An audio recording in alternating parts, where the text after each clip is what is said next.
Empire by Michael Hardt and Antonio Negri.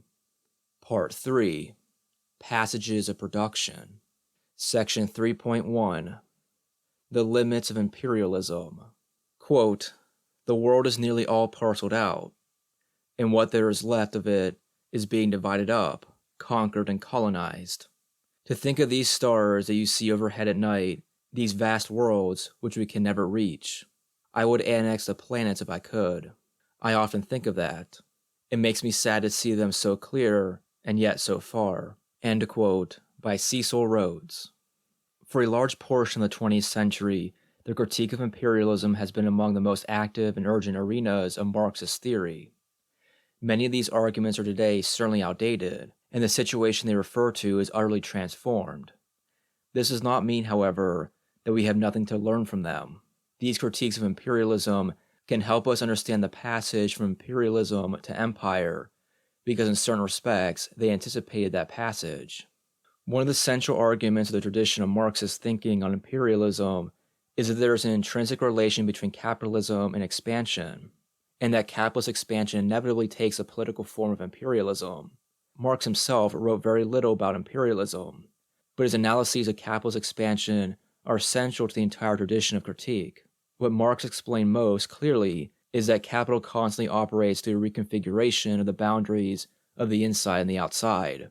Indeed, capital does not function within the confines of a fixed territory and population, but always overflows its borders and internalizes new spaces. Quote, "The tendency to create the world market is directly given the concept of capital itself. Every limit appears as a barrier to be overcome." End quote. This restive character of capital constitutes an ever-present point of crisis that pertains to the essence of capital itself. Constant expansion is its always inadequate, but nonetheless necessary attempt to quench an insatiable thirst.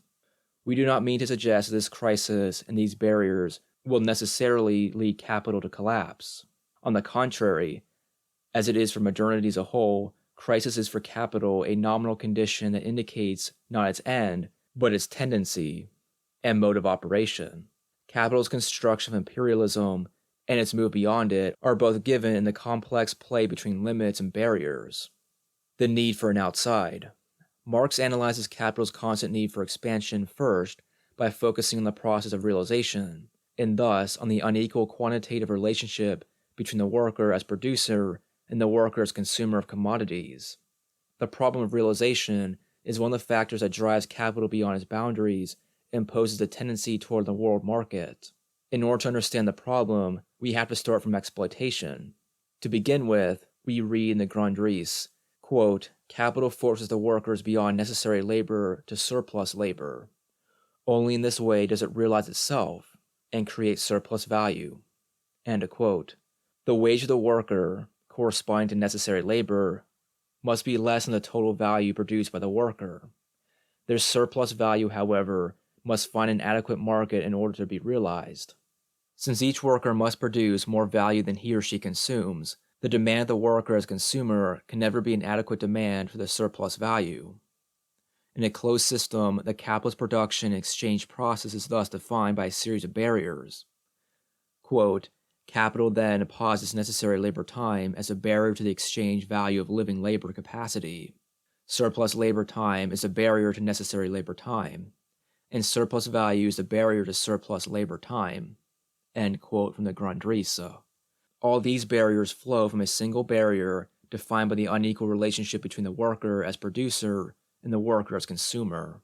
Certainly, the capitalist class, along with the other classes that share in its profits, will consume some of this excess value, but it cannot consume all of it, because if it did, there would be no surplus value left to reinvest. Instead of consuming all the surplus value, capitalists must practice abstinence, which is to say, they must accumulate. Capital instead demands that capitalists renounce pleasures and abstain as much as possible from wasting the surplus value on their own consumption. This cultural explanation of capitalist morality and abstinence, however, is just a symptom of the real economic barriers posed within capitalist production. On the one hand, if there is to be profit, then the workers must produce more value than they consume. On the other hand, if there is to be accumulation, the capitalist class and its dependents cannot consume all that surplus value.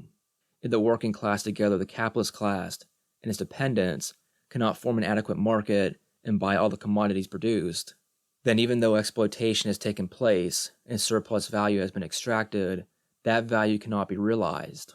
Marx points out further that this barrier is continually exacerbated as labor becomes ever more productive. With the increase of productivity and the consequent rise in the composition of capital, variable capital, that is, the wage paid to workers, constitutes an increasingly small part of the total value of the commodities. This means that the workers' power consumption is increasingly small with respect to the commodities produced. Quote, the more productivity develops, the more it comes into conflict with the narrow basis on which the relations of consumption rest. End quote. The realization of capital is thus blocked by the problem of the narrow basis of the powers of consumption. We should note that this barrier has nothing to do with the absolute power of production of a population or its absolute power of consumption. Undoubtedly, the proletariat could and wants to consume more, but rather, it refers to the relative power of consumption of a population within the capitalist relations of production and reproduction. In order to realize the surplus value generated in the production process, and avoid the devaluation resulting from overproduction, Marx argues that capital must expand its realm.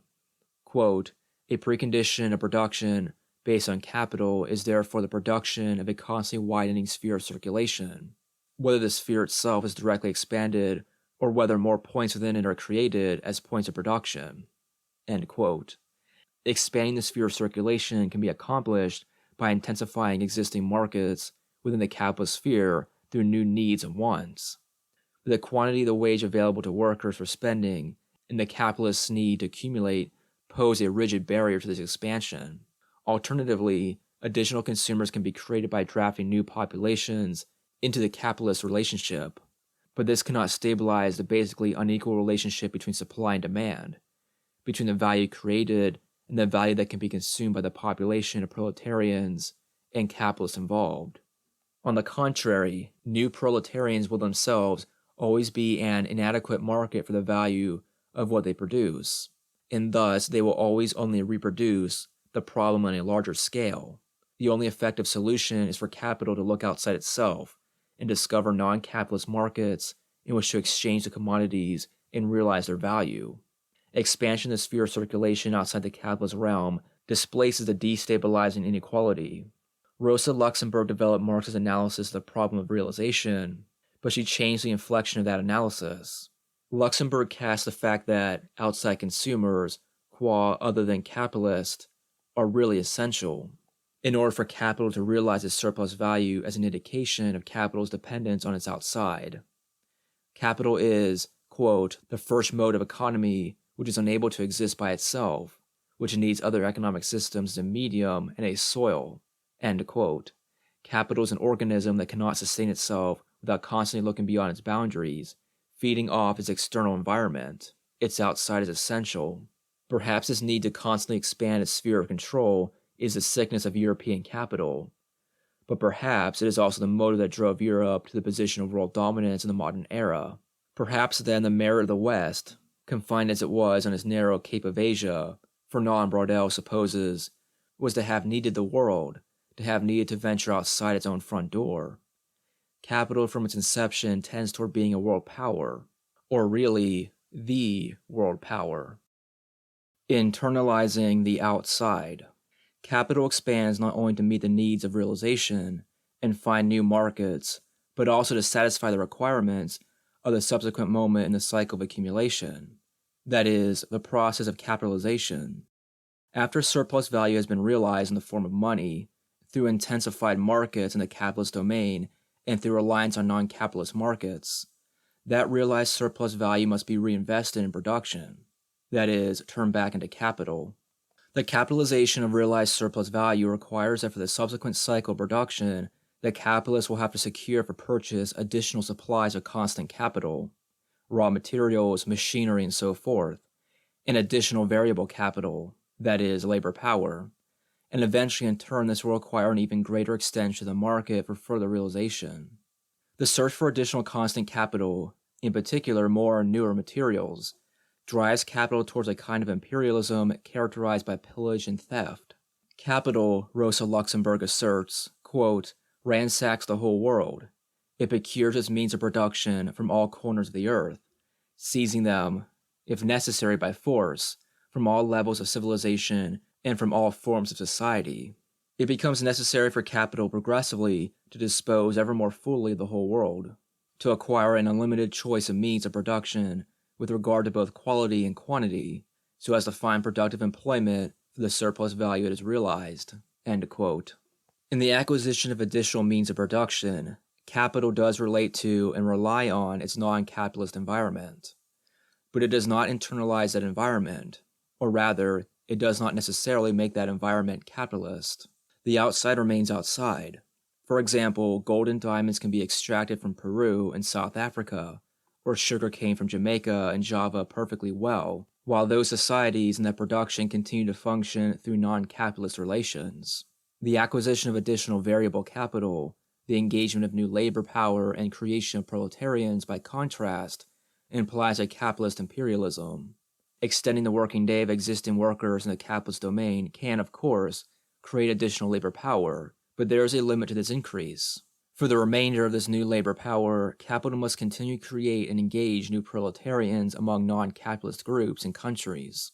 The progressive proletarianization of the non-capitalist environment is a continual reopening of the process of primitive accumulation, and thus the capitalization of the non-capitalist environment itself. Luxemburg sees this as a real historical novelty of capitalist conquest.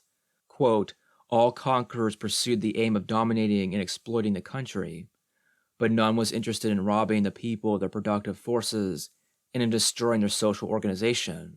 End quote. In the process of capitalization, the outside is internalized. Capital must therefore not only have open exchange with non-capitalist societies or only appropriate their wealth, it must also actually transform them into capitalist societies themselves. This is what is central in Rudolf Hilferding's definition of the export of capital. Quote, by export of capital, I mean the export of value which is intended to breed surplus value abroad. End quote. What is exported is a relation, a social form that will breed or replicate itself. Like a missionary or vampire, capital touches what is foreign and makes it proper. The bourgeoisie, Marx and Engels write, quote, compels all nations, on pain of extinction, to adopt the bourgeois mode of production. It compels them to introduce what it calls civilization into their midst, i.e., to become bourgeois themselves. In one word, it creates the world after its own image. End quote. In economic terms, this civilization and modernization mean capitalization, that is, incorporation within the expanding cycle of capitalist production and accumulation. In this way, the non-capitalist environment, territory, social forms, cultures, productive processes, labor power, and so forth, is subsumed formally under capital. We should note here that European capital does not really remake non-capitalist territories after its own image, as if all were becoming homogeneous. Indeed, when the Marxist critics of imperialism have recognized the processes of the internalization of capitals outside, they have generally underestimated the significance of the uneven development and geographical difference implicit in them. Each segment of the non-capitalist environment is transformed differently, and all are integrated organically into the expanding body of capital. In other words, the different segments of the outside are internalized not on a model of similitude, but as different organs that function together in one coherent body. At this point, we can recognize the fundamental contradiction of capitalist expansion. Capital's reliance on its outside, on the non-capitalist environment, which satisfies the need to realize surplus value, conflicts with the internalization of the non-capitalist environment, which satisfies the need to capitalize that realized surplus value. Historically, these two processes have often taken place in sequence. A territory and population are first made accessible as an outside for exchange and realization, and then subsequently brought into the realm of capitalist production proper. The important point, however, is that once a segment of the environment has been civilized, once it has been organically incorporated into the newly expanded boundaries of the domain of capitalist production, it can no longer be the outside necessary to realize capital's surplus value. In this sense, capitalization poses a barrier to realization, and vice versa. Or better, internalization contradicts the reliance on the outside. Capital's thirst must be quenched with new blood, and it must continually seek new frontiers. It is logical to assume that there will come a time when these two moments of the cycle of accumulation, realization, and capitalization come into direct conflict and undermine each other. In the 19th century, the field for capitalist expansion in material resources, labor power, and markets seemed to stretch indefinitely, both in Europe and elsewhere. In Marx's time, capitalist production accounted for very little of global production. Only a few countries had substantial capitalist production: England, France, and Germany. And even these countries still had large segments of non-capitalist production: peasant-based agriculture, artisanal production, and so forth. Luxemburg argues, however, that since the earth is finite, the logical conflict will eventually become a real contradiction. Quote, "The more violently, ruthlessly, and thoroughly imperialism brings about the decline of non-capitalist civilizations, the more rapidly it cuts the ground from under the feet of capitalist accumulation. Though imperialism is the historical method for prolonging the career of capitalism, it is also the sure means of bringing it to a swift conclusion." End quote. This contradictory tension is present throughout the development of capital, but it is revealed in full view only at the limit, at the point of crisis, when capital is faced with the finitude of humanity and the earth. Here the great imperialist Cecil Rhodes appears as the paradigmatic capitalist. The spaces of the globe are closing up, and capital's imperialist expansion is confronting its limits. Rhodes, ever the adventurer, gazes wistfully and yearningly at the stars above, frustrated by the cruel temptation of those new frontiers, so close and yet so far. Even though the critiques of imperialism and capitalist expansion are often presented in strictly quantitative, economic terms, the stakes for Marxist theorists are primarily political. This does not mean that the economic calculations, and the critiques of them, should not be taken seriously. It means rather that the economic relationships must be considered as they are really articulated in the historical and social context, as part of political relations of rule and domination. The most important political stake for these authors in the question of economic expansion is to demonstrate the ineluctable relationship between capitalism and imperialism. If capitalism and imperialism are essentially related, the logic goes, then any struggle against imperialism, and the wars, misery, impoverishment, and enslavement that follows it, must also be a direct struggle against capitalism. Any political strategy aimed at reforming the contemporary configuration of capitalism to make it non-imperialist is vain and naive, because the core of capitalist reproduction and accumulation necessarily implies imperialist expansion. Capital cannot behave otherwise. This is its nature. The evils of imperialism cannot be confronted except by destroying capitalism itself. Equalization and subsumption. Lenin's book on imperialism is cast primarily as a synthesis of the analyses of other authors to make them accessible to a wide public. Lenin's text, however, also makes its own original contributions, the most important of which is to pose a critique of imperialism from the subjective standpoint and thus link it to the Marxist notion of the revolutionary potential of crises. He gave us a toolbox, a set of machines for the production of anti-imperialist subjectivity. Lenin often presents his arguments by way of polemic. His analysis of imperialism is articulated primarily by challenging the theses of Rudolf Hilferding and Karl Kautsky. In order to develop his critiques, however, Lenin considered carefully, and at times assumed as his own, the theoretical assumptions of both these authors. Most important, Lenin adopted Hilferding's fundamental thesis that as capital expands to the imperialist construction of the world market, there emerge ever greater obstacles to the equalization of rates of profit among various branches and sectors of production. Peaceful capitalist development, however, depends on at least a tendency toward equalized economic conditions: equal prices for equal commodities, equal profit for equal capital, equal wages and equal exploitation for equal work, and so forth.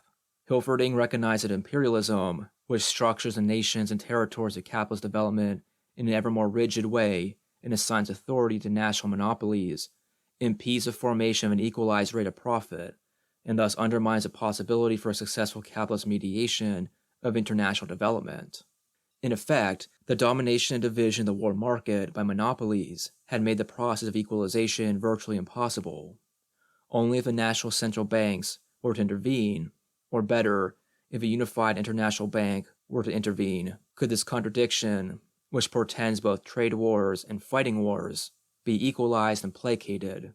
In short, Lenin adopted Hilferding's hypothesis that capital had entered a new phase of international development defined by monopoly, and that this led to both an increase of contradictions and a crisis of equalization. He did not accept, however, that the utopia of a unified international bank could be taken seriously, and that a still capitalist Offenbach subsumption of the crisis could ever come about. Lenin regarded the position of Kautsky, who also took Hilferding's work at his point of departure, as even more utopian and damaging. Kautsky proposed, in effect, that capitalism could achieve a real political and economic unification of the world market. The violent conflicts of imperialism could be followed by a new peaceful phase of capitalism, an ultra-imperialist phase.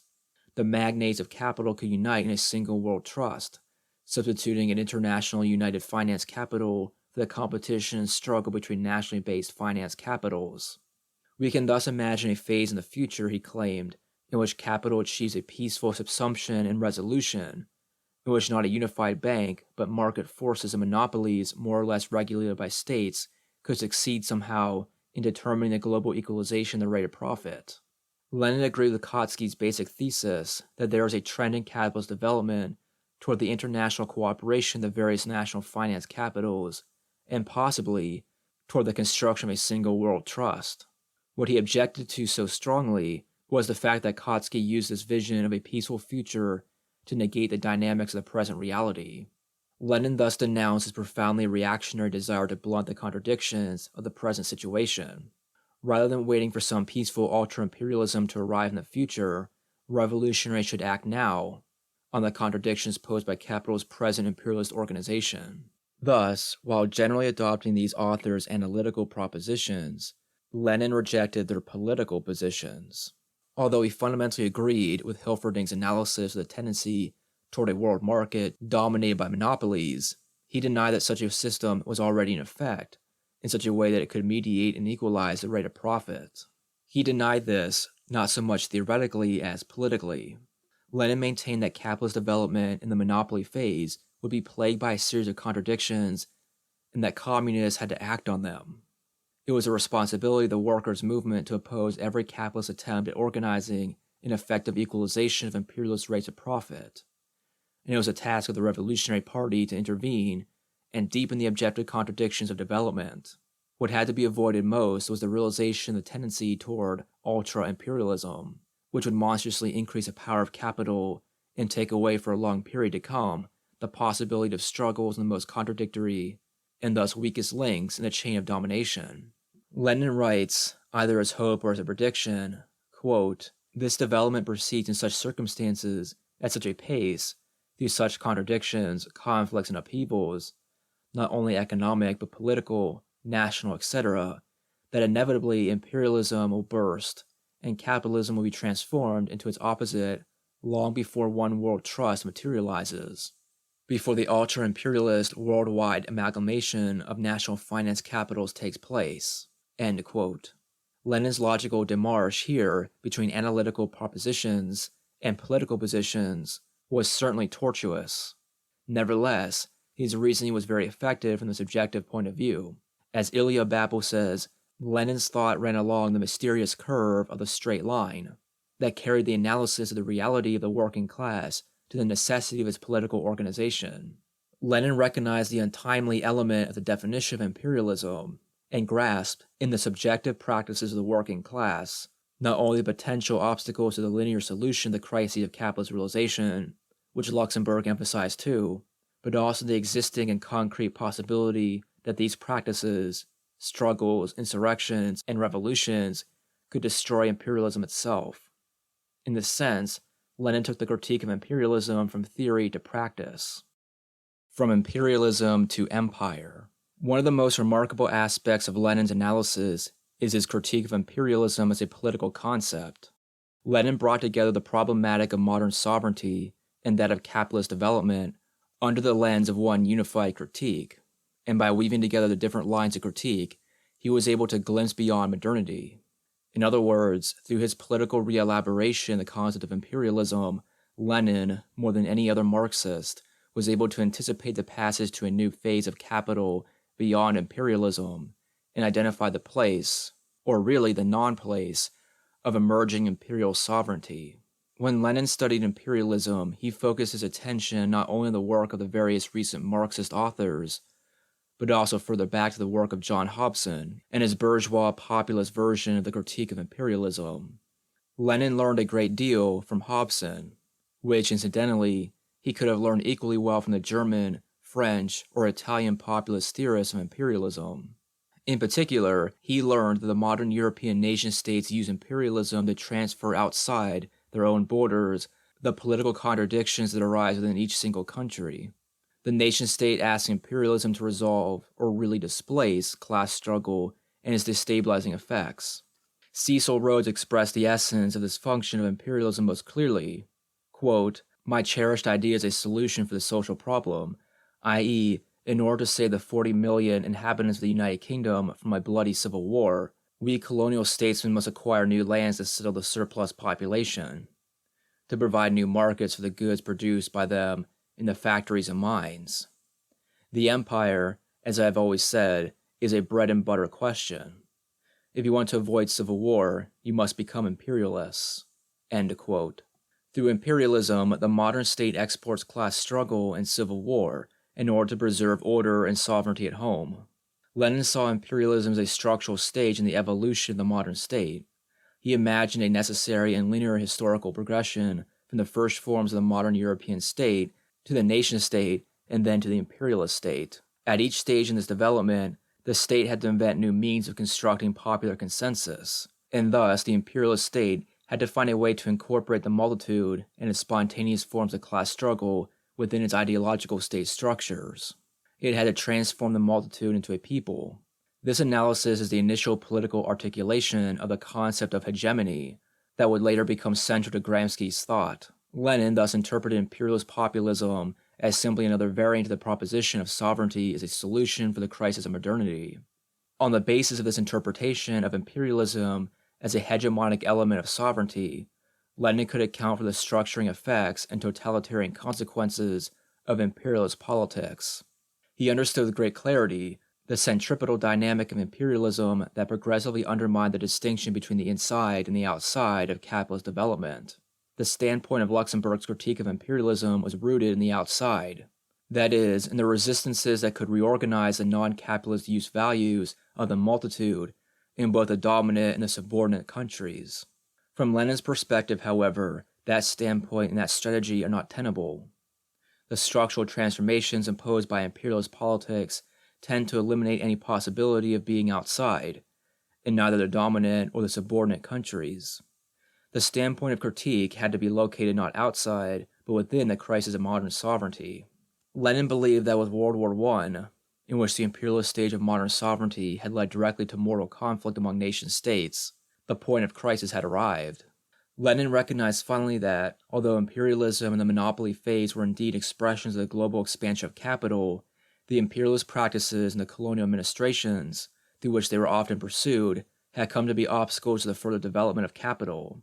He emphasized the fact, noted by many critics of imperialism, that competition, essential for the functioning and expansion of capital, declines necessarily in the imperialist phase in proportion to the growth of monopolies.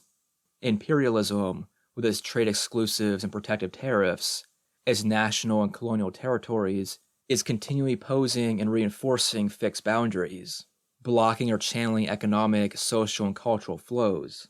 As we saw earlier in cultural terms, in section 2.3, and as Luxemburg argues in economic terms, imperialism rests heavily on these fixed boundaries, and the distinction between inside and outside. Imperialism actually creates a straitjacket for capital, or more precisely, at a certain point, the boundaries created by imperialist practices obstruct capitalist development and the full realization of its world market. Capital must eventually overcome imperialism and destroy the barriers between inside and outside. It would be an exaggeration to say that, on the basis of these intuitions, Lenin's analysis of imperialism and its crisis leads directly to the theory of empire. It is true, nonetheless, that his revolutionary standpoint revealed the fundamental node of capitalist development, or better, the Gordian knot that had to be undone. Even though Lenin's practical and political proposal for world revolution was defeated, and soon we will focus on the reasons for this defeat, something like the transformation he foresaw was nonetheless necessary. Lenin's analysis of the crisis of imperialism had the same power and necessity as had Machiavelli's analysis of the crisis of the medieval order. The reaction had to be revolutionary. This is the alternative implicit in Lenin's work, either world communist revolution or empire, and there is a profound analogy between these two choices. The missing volumes of Capital. In order to understand the passage from imperialism to empire, in addition to looking at the development of capital itself, we must understand the genealogy from the perspective of class struggle. This point of view is in fact probably more central to the real historical movements. Theories of the passages to and beyond imperialism that privilege a pure critique of the dynamics of capital risk undervaluing the power of the real efficient motor that drives capitalist development from its deepest core, the movements and the struggles of proletariat. This motor can be very difficult to recognize, often because it is masked by the ideology of the state and the dominant classes. But even when it appears only faintly or sporadically, it is nonetheless effective. History has a logic only when subjectivity rules it, only when, as Nietzsche says, the emergence of subjectivity reconfigures efficient causes and final causes in the development of history. The power of the proletariat consists precisely in this. We thus arrive at the delicate passage through which the subjectivity of the class struggle transforms imperialism into empire. In this third part of our book, we will trace the genealogy of the economic order of empire so as to reveal the global nature of proletarian class struggle and its ability to anticipate and prefigure the developments of capital toward the realization of the world market. We still need to identify, however, a theoretical schema that can sustain us in this inquiry. The old analyses of imperialism will not be sufficient here because in the end they stop at the threshold of the analysis of subjectivity and concentrate rather on the contradictions of capital's own development. We need to identify a theoretical schema that puts the subjectivity of the social movements of the proletariat at center stage in the processes of globalization and the constitution of global order. There is a paradox in Marx's thought that may be particularly illuminating for resolving the problems we are facing here. In his outlines for the drafting of Capital, Marx planned 3 volumes that were never written, one on the wage, a second on the state, and a third on the world market.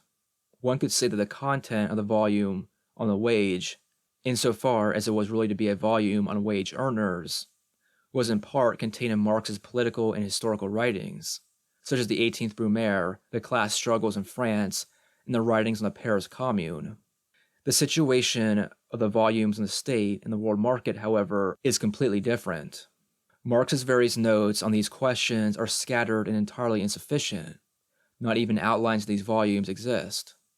The comments Marx did make about the concept of the state are directed less toward a general theoretical discussion than toward specific analyses of national politics, on English parliamentarism, on French Bonapartism, on Russian autocracy, and so forth. The national limits of these situations are what made a general theory impossible. The constitutional characteristics of each nation-state were, in Marx's view, conditioned by the difference in the rates of profit in the different national economies, along with the differences in the regimes of exploitation. In short, by particular state overdeterminations of the process of valorization in the different national sites of development. The nation-state was a singular organization of the limit. In these conditions, a general theory of the state could not but be aleatory and conceived only in the most abstract terms. Marx's difficulties in writing the volumes of Capital on the state and the world market were thus fundamentally linked. The volume on the state could not be written until the world market had been realized. Marx's thinking, however, was oriented toward a moment when capitalist valorization and the political processes of command would converge and overlap on the world level. The nation-state played only an ephemeral role in its work. Processes of capitalist development determined valorization and exploitation as function of a global system of production, and every obstacle that appears on that terrain tends to be surpassed in the long run. The tendency to create the world market, he wrote, is directly given in the concept of capital itself. Every limit appears as a barrier to be overcome. A Marxian theory of the state can be written only when all such fixed barriers are overcome, and when the state and capital effectively coincide. In other words, the decline of nation-states is in a profound sense the full realization of the relationship between the state and capital. capitalism only triumphs, as Fernand Braudel says, when it becomes identified with the state, when it is the state. Today it is perhaps finally possible, if one still feels a need, to draft Marx's 2 missing volumes, or rather, following the spirit of his method and gathering together Marx's insights about the state and the world market, one could attempt to write a revolutionary critique of empire. The analyses of the state and the world market also become possible in empire for another reason.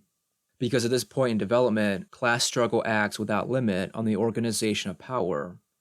Having achieved the global level, capitalist development is faced directly with the multitude, without mediation. Hence, the dialectic, or really the science of the limit and its organization, evaporates. Class struggle, pushing the nation-state toward its abolition, and thus going beyond the barriers posed by it, proposes the constitution of empire as a site of analysis and conflict. Without that barrier, then, the situation of struggle is completely open. Capital and labor are opposed in a directly antagonistic form. This is the fundamental condition of every political theory of communism. Cycles, from imperialism to empire, and from the nation-state to the political regulation of the global market. What we are witnessing, considered from the point of view of historical materialism, is a qualitative passage in modern history. When we are incapable of expressing adequately the enormous importance of this passage, we sometimes quite poorly define what is happening as the entry into postmodernity. We recognize the poverty of this description, but we sometimes prefer it to others because at least postmodernity indicates the epochal shift in contemporary history. Other authors, however, seem to undervalue the difference of our situation and lead the analysis back to the categories of a cyclical understanding of historical evolution. What we are living today, in their view, would merely be another phase in the regularly repeating cycles of the forms of economic development or forms of government. We are familiar with the numerous theories of historical cycles, from those concerning the forms of government that we inherited from Greco-Roman antiquity to those of the cyclical development and decline of civilization in 20th century authors such as Oswald Spengler and José Ortega y Gasset. There are, of course, enormous differences between Plato's cyclical evaluation of the forms of government and Polybius's Apologia for the Roman Empire, or between Spengler's Nazi ideology and the strong historicism of Fernand Braudel. We find this entire mode of reasoning completely inadequate, however, because every theory of cycle seems to laugh at the fact that history is a product of human action by imposing an objective law that rules over the intentions and resistances, the defeats and the victories, the joys and the suffering of humans. Or worse, it makes human actions dance to the rhythm of the cyclical structures. Giovanni Arrighi adopted the methodology of long cycles to write a rich and fascinating analysis of the long 20th century.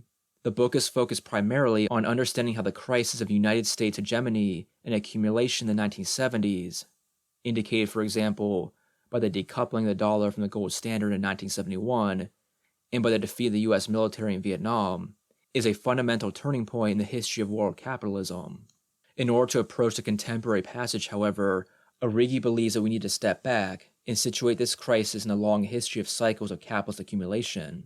Following the methodology of Fernand Braudel, Arrighi constructs an enormous historical and analytical apparatus of 4 great systemic cycles of capitalist accumulation, 4 long centuries, that situate the United States in line after the Genoese, the Dutch, and the British.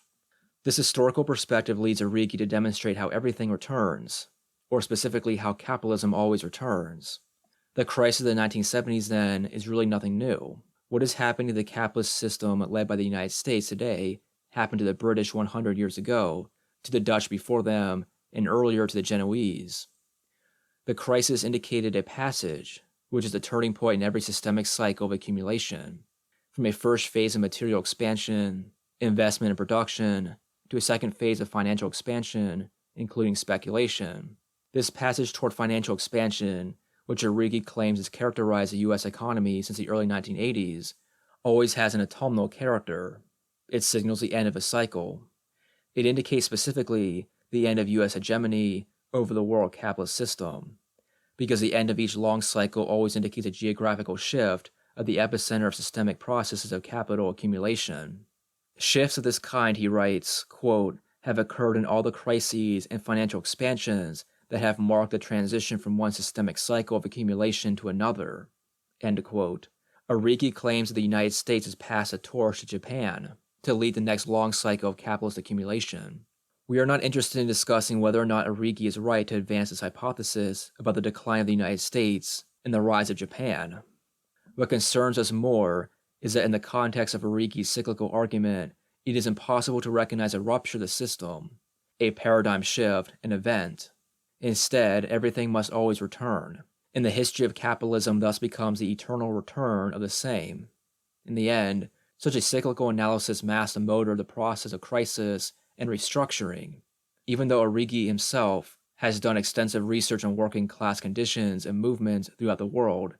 In the context of this book, and under the weight of its historical apparatus, it seems that the crisis in the 1970s was simply part of the objective and inevitable cycles of capitalist accumulation, rather than the result of proletarian and anti-capitalist attack both in the dominant and in the subordinate countries.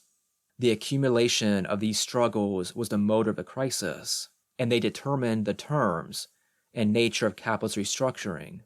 More important than any historical debate about the crisis of the 1970s, however, are the possibilities of rupture today. We have to recognize where, in the transnational networks of production, the circuits of the world market, and the global structures of capitalist rule, there is a potential for rupture, and the motor for a future that is not simply doomed to repeat the past cycles of capitalism.